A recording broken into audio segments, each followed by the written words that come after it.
सरकार पे भरोसे मत रहिए, सरकार को मजबूर करिए कि वो हमारे भरोसे रहे। देश की संसद में रात की 1:30 बजे तक बैठता हूं हमारे आदिवासी भाइयों की आवाज उठाने के लिए, तो यहां पर मुझे 5 बजे तक बैठने में कोई दिक्कत नहीं है। हर कानून आता है, जिस बजट सत्र में आता है उसी बजट सत्र में पास हो जाता है, लेकिन आदिवासियों के कानून 20-20 साल हो गए, 25-25 साल हो गए संसद में आने के बावजूद भी रुके हुए। देखिए देश के अंदर छोटी सी कुछ घटना हो जाती है, हाहाकार मच जाता है, मीडिया हो, सरकार हो, न्यायालय हो, कोर्ट हो, संज्ञान ले लेती है। लेकिन आज भारत देश के अंदर पिछले 1.5 साल में 300 से 400 आदिवासी नक्सलाइट के नाम से मारे गए, इस पे किसी ने संज्ञान क्यों नहीं लिया? हम कह रहे हैं एक तीर एक कमान, तो क्या छत्तीसगढ़, झारखंड, उड़ीसा वाले आदिवासी एक तीर एक कमान के अंदर नहीं आते? सभी को जय जोहार।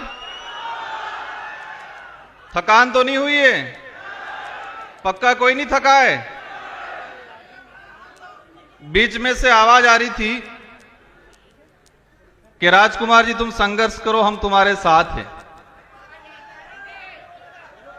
मैं मेरी बात शुरू करूं, मैं जिस दिन से पैदा हुआ हूं और समझदार हुआ हूं, उस दिन से खुद के लिए, परिवार के लिए और कॉलेज राजनीतिक में आने के बाद समाज के लिए संघर्ष करता आ रहा हूं। और जब तक ये सांसें रहेगी, ये संघर्ष जारी रहेगा। और आप जैसे साथियों का विश्वास, आप जैसे साथियों का जो हमारे प्रति आशा उम्मीद है, ये उम्मीदें और आशा विश्वास मुझे और मेरे जैसे साथियों को और ताकतवर बनाने का काम करती है। मैं इस कार्यक्रम को सफल बनाने के लिए कई दिनों से इस पांडाल को, इस जगह को व्यवस्थित बनाने वाले और इस पांडाल में बैठने की व्यवस्था करने वाले वॉलंटियर साथी, गाड़ियों की पार्किंग की व्यवस्था करने वाले वॉलंटियर साथी, इस आयोजन को दिल से, सच्ची नीति के साथ सफल बनाने वाले सभी साथियों को धन्यवाद देना चाहूंगा। 33वें आदिवासी सांस्कृतिक महासम्मेलन, इस सम्मेलन में पूरे देश के आदिवासी समुदाय इस हमारे पांडाल में विराजमान है और सुबह से लगा के अनेक सोपानों के अंदर कार्यक्रम सफल हुए। 1-1:30 बजे हम पहुंचे और तब से अनेक वक्ताओं को सुना। आपने भी सुना, मैंने भी सुना। सबने अच्छी अच्छी बातें की, अधिकतर बातों पे तालियां बजी, अधिकतर बातों पे जयकारे लगे। एक बात कॉमन निकल के आई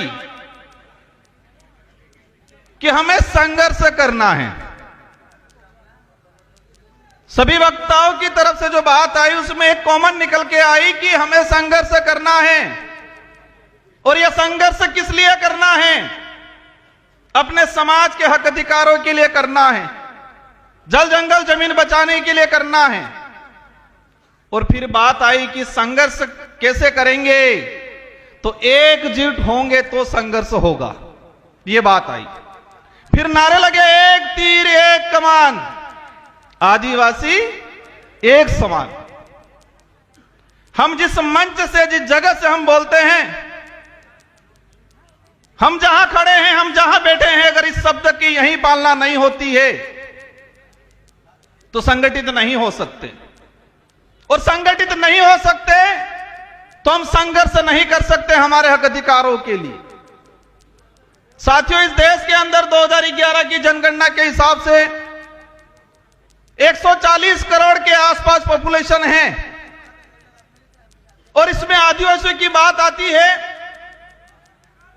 10 करोड़ 43 लाख आदिवासी समुदाय जो रिकॉर्डली है। 3 से 4 करोड़ आदिवासी अपने कागजी आदिवासी प्रमाण पत्र लेने के लिए संघर्ष कर रहा है देश में।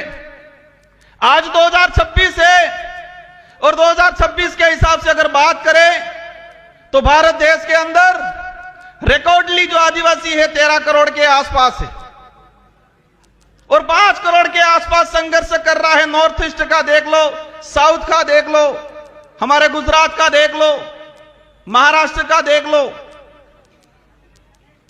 और जो 13 करोड़ आदिवासी है इनमें से अधिकतर संघर्ष कर रहे हैं।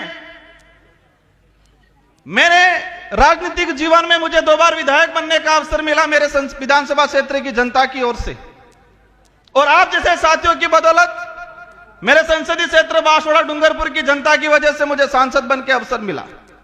मैं बैठे बैठे विचार कर रहा था, कई साथी पूछ रहे थे राजकुमार जी आपका नंबर कब आ रहा है। मैं मन ही मन हंस रहा था कि देश की संसद में रात की 1:30 बजे तक बैठता हूं हमारे आदिवासी भाइयों की आवाज उठाने के लिए, तो यहां पर मुझे 5 बजे तक बैठने में कोई दिक्कत नहीं है। जिस देश की संसद में भूखे प्यासे रात की 1:30 बजे तक बैठा हूं आदिवासियों की आवाज बनने के लिए, तो मुझे यहां पर रात की 6 बजे 7 बजे 8 बजे तक बैठने में कोई दिक्कत नहीं है। मन ही मन हंस रहा था। साथियों, संघर्ष करना है तो संघर्ष करना है तो पेशेंस रखना है हम सबको। मैं बात कर रहा था 13 करोड़ के आसपास आदिवासी है इस देश के अंदर रिकॉर्डली। पूर्व में पैसा कानून को लेके, 5वीं अनुसूची को लेके, फॉरेस्ट राइट एक्टों को लेके बात हुई, तो 13 करोड़ में से अधिकतर आदिवासी समुदाय संघर्ष कर रहा है। कोई आरक्षण के लिए कर रहा है, कोई अपना घर बचाने के लिए कर रहा है, कोई अपनी पहचान को जिंदा रखने के लिए कर रहा है, कोई जल जंगल जमीन के लिए कर रहा है। फॉरेस्ट राइट एक्ट की पूर्व वक्ताओं ने बात की, भारत देश के अंदर 25 लाख वन अधिकार अधिनियम के दावे प्रक्रियाधीन पेंडिंग पड़े हुए हैं। 25 लाख। एक परिवार में 5 सदस्य भी अगर मान लेते हैं तो 1,25,30 लाख के आसपास जनसंख्या हुई। मतलब यह हुआ पहला संघर्ष कि वन विभाग के अंदर रहने वाला भारत देश का आदिवासी 1,30 लाख के आसपास, जो सरकारी रिकॉर्ड है, मेरा रिकॉर्ड नहीं है, जो फॉरेस्ट राइट एक्ट के तहत दावे प्रक्रियाधीन चल रहे हैं, 1,30 लाख आदिवासी वन विभाग में बैठा हुआ संघर्ष कर रहा है और कागज में नहीं आया है, रिकॉर्ड में वो 1 करोड़ और होगा। देश के अंदर वन विभाग के बाद चारागाह बिलाना जमीन की बात आती है, और चारागाह बिलाना जमीन की बात आती है।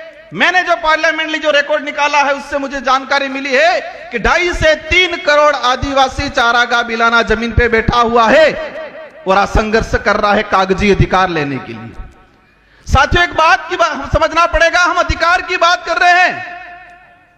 इस जमीन पे हमारा पुरखाई अधिकार है, हम कहते हैं इस देश के मूल मालिक हैं, लेकिन कागजी अधिकार के लिए संघर्ष कर रहे हैं।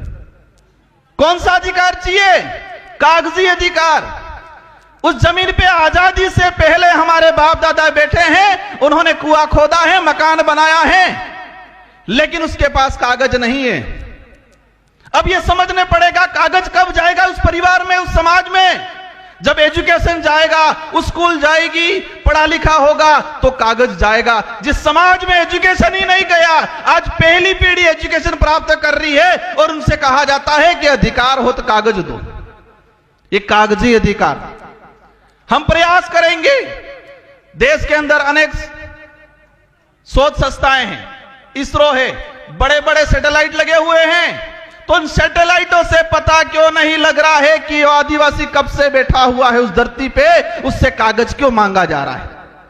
यह आदिवासियों को गुमराह करने का तरीका है, बिजी रखने का तरीका है। सैटेलाइटों से छोटी छोटी चीजें कवर हो रही है और उस पर भी मैंने जाने का काम किया, लेकिन ये सैटेलाइट और ये सरकार, हमारे पूर्व जनजाति आयोग के अध्यक्ष जी ने कहा कि 2005 से पहला बैठा हुआ हर आदिवासी को पट्टा मिलना चाहिए, लेकिन सरकार क्या कह रही है? सैटेलाइट से देखेंगे, जिसका मकान है उसको देंगे। और हमारा मकान क्या छत वाला रहता है कि झोपड़ी वाला रहता है? ये सैटेलाइट, ये सरकारें झोपड़ी वाला जो मकान है, हमारा केलूपोस मकान है, जो हमारा कुआं है, उसको मकान नहीं मान रही है। जो चार दीवारी बनी हुई है, जिसकी छत लगी हुई है, उसी को वो मकान मान रहे हैं। अगर इस स्थिति में हमारे अध्यक्ष जी अगर कह के जाते हैं क्या हमें मिलेगा पट्टा? आज देश के अंदर जो स्थिति, इसके अलावा क्या बटे? इनसे ज्यादा तो लड़ रहे धर्मों में, पार्टियों में। कोई हिंदू बन गया, कोई ईसाई बन गया, कोई बौद्ध बन गया, कोई जैन बन गया, कोई मुस्लिम बन गया। पूर्व वक्ता ने कहा था कि आपस में ही लड़ रहे हैं, और मेरा जहां तक आकलन है, अगर हम नहीं समझे तो यह लड़ाई और तेज होने वाली है। जिस तरह मणिपुर में हुआ, इसी तरह छत्तीसगढ़ में हो रहा है। आज एक चीज हमने देखी, देश के अंदर छोटी सी कुछ घटना हो जाती है, हाहाकार मच जाता है, मीडिया हो, सरकार हो, न्यायालय हो, कोर्ट हो, संज्ञान ले लेती है। लेकिन आज भारत देश के अंदर पिछले 1.5 साल में 300 से 400 आदिवासी नक्सलाइट के नाम से मारे गए। इस पे किसी ने संज्ञान क्यों नहीं लिया? इस पे यहां पर भी बात नहीं हो रही है। हम कह रहे हैं एक तीर एक कमान, तो क्या छत्तीसगढ़, झारखंड, उड़ीसा वाले आदिवासी एक तीर एक कमान के अंदर नहीं आते हैं? सलमा जुडो चला 2005 से 2008 तक छत्तीसगढ़, झारखंड के अंदर। मैंने पार्लियामेंट में क्वेश्चन लगाया, सरकार को पूछा कि सलमा जुडो चला अभियान, कितने आदिवासी मरे? सरकार कह रही है हमारे पास कोई फेक्ट आंकड़ा नहीं है। इंसान मरा है, भारत देश का नागरिक मरा है, और सरकार कह रही है कि हमारे पास पूर्ण कोई आंकड़ा नहीं है। हजारों बहन बेटियों के साथ बलात्कार हुए थे सलमा जुडो में। उस समय भी अभियान यही चला था, नक्सली उन्मूलन। आज भी अभियान चलाया जा रहा है, नक्सली उन्मूलन। अगर नक्सली उन्मूलन होना था 2005 से 8 तक सलमा जुडो चलाया, तब क्यों नहीं हुआ? आज अभी चला रहा है। मैंने देश के गृह मंत्री जी से भी यह सवाल लगाया, पूछा है कि जिस आदिवासी 14 साल की बच्ची को हाथ में हथियार मिला है, क्या वो पैदा होने से पहले ही हथियार लेके आई थी क्या? 14 साल, 15 साल की बच्ची, वो चाइना के हथियार हैं। आप सभी न्यूज चैनल में देख रहे होंगे, जो हथियार आदिवासियों से बराबर हो रहा है, क्या वो आदिवासी चाइना जाके हथियार लेने गया? उन आदिवासियों को हथियार पकड़ाने वाले कौन उद्योगपति है, कौन राजनेता है? जब तक इनका खुलासा नहीं होगा, आदिवासी इधर भी रहेगा, फौज में भी आदिवासी, उधर भी आदिवासी। मर कौन रहा है? आदिवासी मर रहा है। आदिवासी नहीं होती, देश का किसान कौम का, गरीब कौम का आदमी मर रहा है, वो भी फौज में कौन जाएगा? क्या उद्योगपति अडानी अंबानी का नेता बेटा जाएगा फौज में? आज देश के अंदर हजारों हेक्टर, लाखों हेक्टर जमीन पिछले 5 सालों के अंदर लीज पे दिए फॉरेस्ट। एक चीज देखा, मेरे अंदर भी पहले डर था, जो कोई कार्यक्रम कराते उनको भी डर रहता है कि कोई कुछ बोल नहीं दे, पीछे हमारे को पुलिस पूछेगी। डर से लड़ाई नहीं लड़ी जाएगी।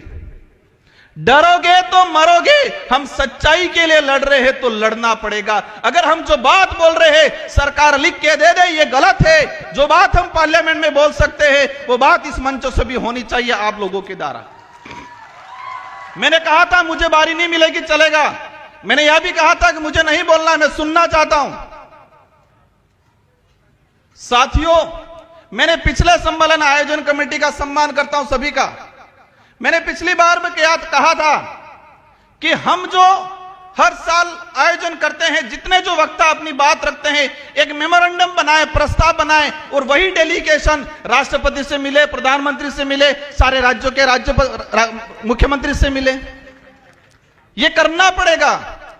बाकी हम सांसद बन जाएंगे, विधायक बन जाएंगे, इनमें से बेटे फिर जो जिनके मंशा है वो बन जाएंगे, होना कुछ नहीं है। देश के अंदर 47 आदिवासी सांसद आते हैं। मेसा कानून 2.5 से 3 करोड़ आदिवासी नगर निकाय, नगर पालिका क्षेत्र के अंदर आज अतिक्रमणकारी के रूप में उसकी पहचान की जा रही है। 2.5 से 3 करोड़ आदिवासी म्युनिसिपल एक्ट शेड्यूल्ड एरिया के अंदर स्पष्ट कहा गया है। और इसका मैंने पार्लियामेंट में 2001 से, साथियों एक बात जानना आज कि देश की संसद को भी देखा है, राजस्थान की विधानसभा को भी देखा है, लेकिन हर कानून आता है जिस बजट सत्र में आता है उसी बजट सत्र में पास हो जाता है, लेकिन आदिवासियों के कानून 20-20 साल हो गए, 25-25 साल हो गए संसद में आने के बावजूद भी रुके हुए। मेसा कानून 2000 में आया, 2003 में इसकी कमेटी की रिपोर्ट आ गई और आज तक पेंडिंग पड़ा हुआ है, क्योंकि वो आदिवासी के हित का था। मेसा कानून आता तो शहरीकरण के इलाके में जो आदिवासी रह रहा है उसको विशेष राइट मिलते, उसकी जमीन रिजर्व हो जाती। मैं समझता हूं समय काफी हो गया है। इस कार्यक्रम में हजारों किलोमीटर से दूर से आए लोग, कोई 300-400 किलोमीटर से दूर से आए, कोई अमीर परिवार वाला नहीं आए इस पंडाल में, सभी गरीब परिवार से आए हुए लोग हैं। क्योंकि अमीर तो आरक्षण ले लिया, नेता बन गया, अधिकारी बन गया, अपनी मस्ती में आधुनिक सुख सुविधाओं को संभोग करने में मस्त है। सारे ऐसे नहीं होंगे, 10% हैं हमारे बीच में अधिकारी कर्मचारी आए हुए, इनका सम्मान करता हूं मैं, लेकिन अधिकतर रिजर्वेशन का लाभ लेके हुए घर पे बैठे हुए। इस पंडाल में मजदूरी करने वाला भाई आया हुआ है। और यह बात भी समझना भाइयों, आजादी की लड़ाई देख लो, अंग्रेजों से लड़े हो, मुगलों से लड़े हो, राजा रजवाड़ों से लड़े हो, उनसे लड़ाई किसने लड़ी है? आदिवासी ने लड़ी है। और आदिवासी में भी किसने लड़ी है? जो गरीब था उसी ने लड़ी है भाइयों। बिरसा मुंडा को हम याद करते हैं, वो गरीब परिवार से थे। संविधान सभा में जयपाल सिंह मुंडा ने बात रखी थी। और एक बात सबको जानना पड़ेगा कि संविधान सभा में अगर जयपाल सिंह मुंडा नहीं होते, 1875 का जो अधिनियम है, जो हमारे प्रावधान थे, जो 1950 के संविधान के अंदर सम्मिलित नहीं होते, वो जयपाल सिंह मुंडा को आज हम भूलते जा रहे हैं। साथियों, बातें अनेक हैं, लेकिन मेरी 2 से 3 बातें आपसे अपील है। अधिकतर सरकार पे भरोसे मत रहिए, सरकार को मजबूर करिए कि वो हमारे भरोसे रहे।